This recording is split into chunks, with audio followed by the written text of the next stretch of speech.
read the Delphi Murders. Recently, business with Molly Tibbetts has got me into just checking out all the videos which are popping up, which have been recommended on the page to the side of the video, and I've come across that case, the Delphi case. I was thinking, my initial thoughts are obviously of distress. Why didn't the girl, when she got onto the man on the bridge, having a double back? We read in the press that one of the girls clocked the man on the bridge doing that, which rose her suspicions, which is why she triggered the record button on her phone. My main wonder is, why didn't that girl phone 911? If she had such an intuition to press record button, and like we all know deep down when we're in danger, we all know when we get that instinct, oh shit, excuse the French, oh damn, we're in danger. We all know, don't we? We all know, don't we, when we get that heart-sinking feeling, when we know that we're in trouble. Obviously dead, for her to press the record button. Well, why didn't she? My point is, why didn't she press 911? Why didn't she phone the police straight away? 911? Why didn't she dial 911? Yeah, and also, that is as heinous a crime as the Delphi case. Over the last few weeks I've been going online and doing my own little brief research, if one would use the word research, into that case. It is as heinous crime as any. I came across the very short interview with the Logan gentleman who owned the land where the girls' bodies were found. Not knowing this, it was on in the background, and I caught in the corner of my eye, oh right, that's that gentleman who owns the land in which the girls were found on. And then the comparison to the girl, the zoomed in image of the gentleman on the bridge, they then shown that still, and I didn't hear any audio, and I thought to myself, oh, that's that man, but that's him who I've just seen there being interviewed on his land.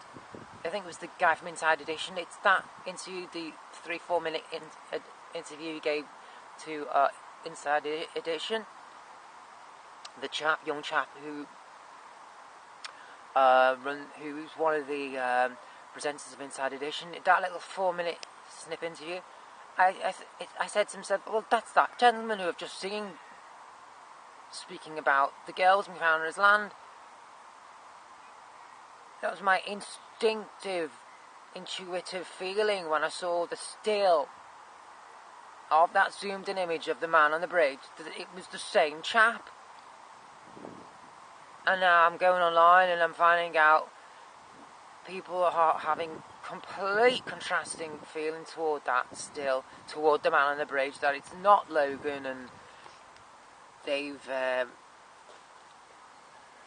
don't think it looks like him. Even they actually don't think it looks, not that it's just not him, that they actually think it doesn't look like. My instinct feeling that it is him, that it looks like him, the photo fit. Then I looked deeper and I saw the photo fit, and the photo fit image is the same shape face. Everything is the same. His voice is obviously on the recording. There's audio as well as the video still of the chap on the bridge, where the audio is where he's saying, go down that hill there, is it? This is directing, the voice is a direction to go down a hill. And look, we all know when we're doing our videos on YouTube, when we do our edits for them, and we try and interject in a mid-flow sentence, we want to add a few words to a sentence we've already said the day before. We all know how hard it is, us YouTubers, when we're editing our videos. We all know how difficult it is to impersonate how we sounded 3 days earlier. We all know how damn difficult it is to sound like we did 3 days earlier. And when we edit our material, and we think we've said exactly the same, and when we come to edit it, it sounds nothing like that. No, what? It sounds nothing like we thought it did. It sounds nothing like we did sound 3 days ago. It's, I think it's that Logan chap, the chap they've actually got in. I believe is he still in custody as I speak, because he's still being held for, and as I look deeper into it, he's being held under suspicion, isn't he? Because he lied. His alibi, he lied. It was, his alibi was a fib, wasn't it? About where he was on the day in question of the murders. It was him. I reckon it was him. I reckon all he done was, after he discovered that one, when the girl's mobile was recovered and that his image was out there, okay, extremely pixelated and zoomed in as it is, I think all he did was sat back and thought, no one's going to think I'm still going to be living here.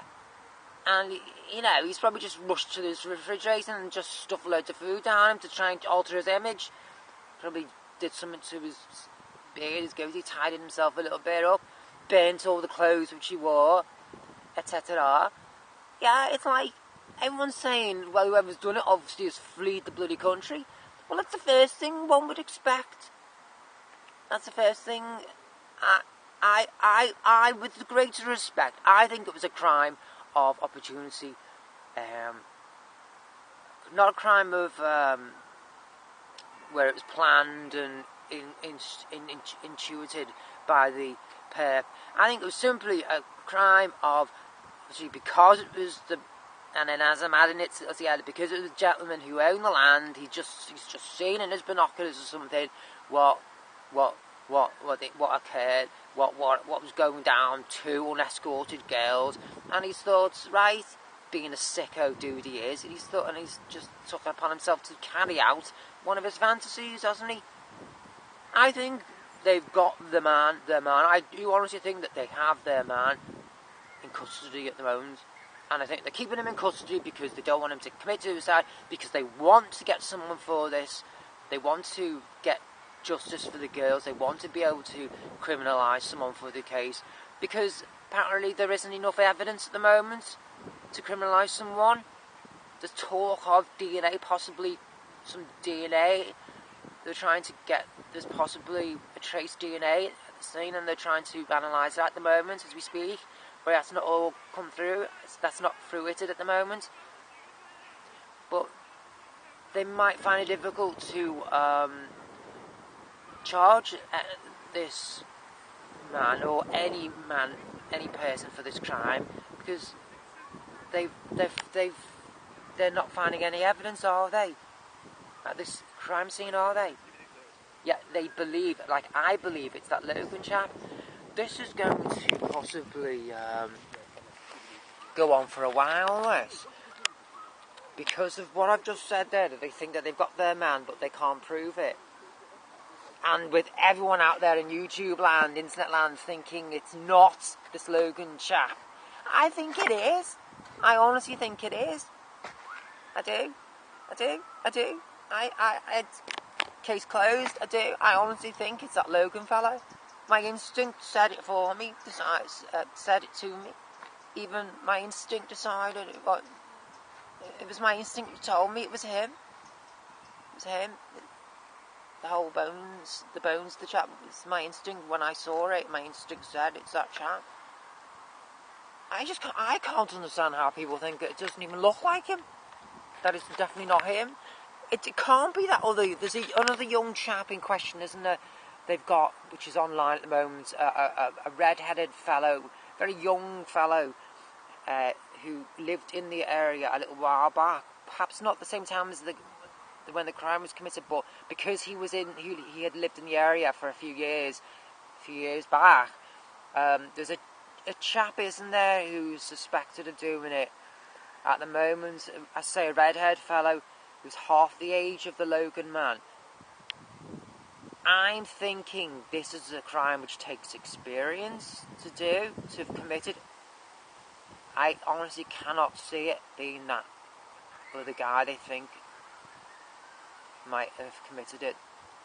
I honestly don't think it was him. simply the age alone.